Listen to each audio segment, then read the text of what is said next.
इगतपुरी तालुक्यामध्ये सुरू असलेल्या मुसळधार पावसामुळे जनजीवन विस्कळीत झालंय। तालुक्यातील संपर्क यंत्रणेवर मोठा परिणाम याचा झाला असून सततच्या पावसामुळे पिंपरी सदो या ठिकाणचा पूल पाण्याखाली गेलाय। अनेक ठिकाणी दरड कोसळल्याच्या घटनाही समोर आल्या आहेत।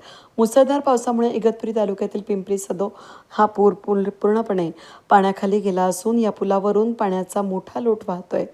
पूरस्थितीमुळे भावली, बोरली, पिंपरी सदो, जामुंडे, गावंडे आणि धामडकीवाडी या प्रमुख गावांचा इगतपुरी शहराशी असलेला संपर्क तुटला आहे। या भागातील नागरिकांना दळणवळणाच्या मोठ्या अडचणींचा सामना करावा लागतोय।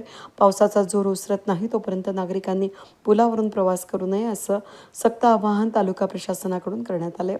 इगतपुरीच्या घाटमाथ्यावर होत असलेल्या मुसळधार पावसानं भरवज मांजरगाव रोडवर दरड कोसळली आहे। रस्ता बंद झाल्यानं मांजरगाव आणि आंबेवाडी या गावांचाही शहराशी संपर्क तुटला। दरड कोसळल्यामुळे नागरिकांमध्ये भीतीचं वातावरण असून प्रशासनाकडून रस्ता मोकळा करण्याचं काम हाती घेण्यात आले। स्थानिक प्रशासन आणि आपत्कालीन यंत्रणा परिस्थितीवर लक्ष ठेवून आहेत। नागरिकांनी सुरक्षेच्या दृष्टीनं प्रशासनाच्या सूचनांचं पालन करण्याचं आवाहन करण्यात आलं आहे। वेद न्यूजसाठी प्रतिनिधी सतीश पुरोहित, इगतपुरी।